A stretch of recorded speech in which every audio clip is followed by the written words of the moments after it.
अब मन जीता कैसे होगा? परमात्मा की शरण में आवे।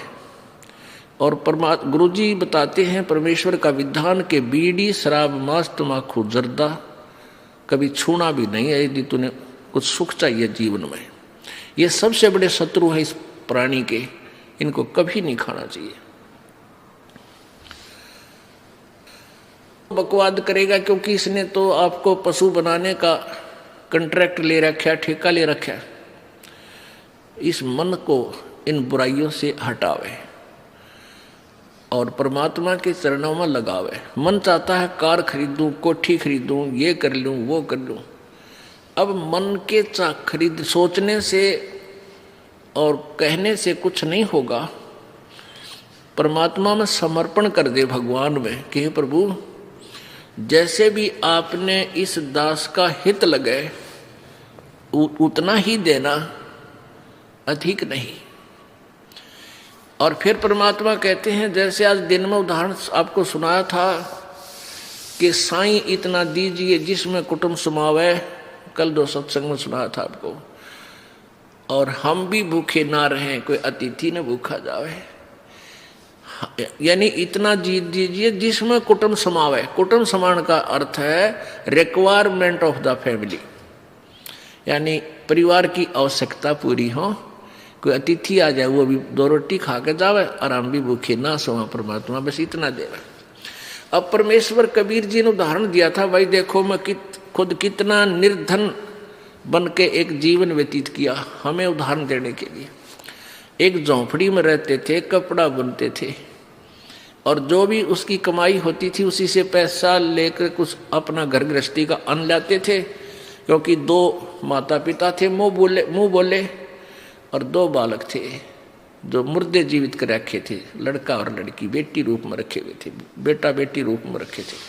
परमात्मा कबीर जी का किसी से जन्म नहीं हुआ, ना उनकी कोई संतान थी, ना उनकी कोई पत्नी थी।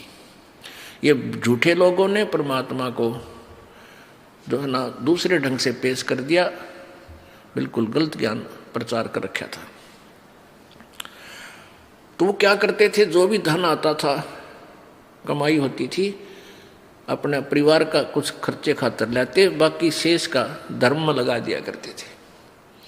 अब आप जी को ये उदाहरण देते हैं कि जोड़ जोड़ कर मत डरो, परमात्मा में विश्वास रखो, जितना हो धर्म में लाओ। और फिर देखना, अब उस परमात्मा ने ये दिखाया कि मेरे द्वार पर 18 लाख अतिथि आ गए थे।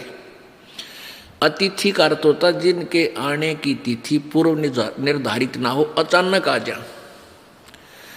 अब वो उन दुष्ट लोगों ने चिट्ठियां डाल दी परमात्मा को लज्जित करने के लिए, शर्मिंदा करने के लिए। लाखों लोग, 18 लाख व्यक्ति आ गए कबीर जी के अतिथि बन गए। परमात्मा कहते हैं मेरे अतिथि भूखे नहीं गए, 3 दिन रटे, 3 दिन रुके और तीनों दिन बड़े भंडारे चले। जो भी खान योग चीज थी जिसने डिमांड की, लड्डू की इच्छा थी लड्डू आ रहे हैं, जलेबियों की इच्छा करता जलेबी आ रही है, कचौड़ी पकौड़ी खीर खांड हलवा है। और 18 लाख अतिथियों को 3 दिन तक बड़ा भंडारा दिया। और फिर प्रत्येक खाने के उपरांत 1 दोहर और 1 असरफी, जैसा भी चिट्ठी में उन दुष्टों ने लिखा था वो भी दिया। तो परमात्मा कहते हैं ऐसे रहो तुम मेरे ऊपर आश्रित कहो के, फिर देखना आन दे। कहते कल पे कारण कौन है और कल कर सेवा निकाम, मन इच्छा फल देऊंगा जो पड़ा धनी ते काम।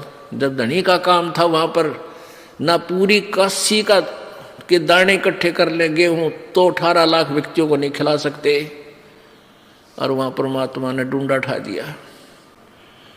अब मन जीती का अर्थ है कि गुरु जी के वचन पर डट जा।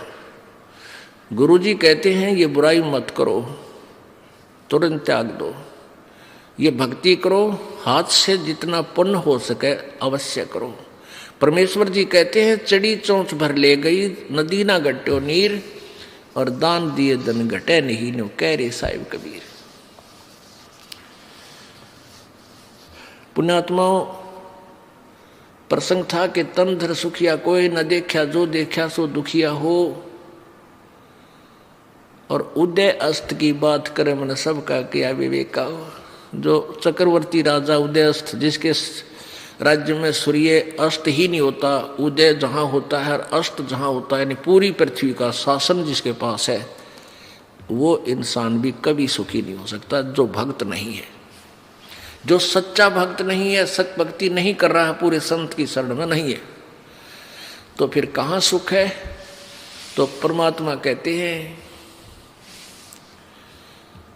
मन तू सुख के सागर बस रे भाई, और न ऐसा यस रे। मन तू सुख के सागर बस रे भाई, और न ऐसा यस रे।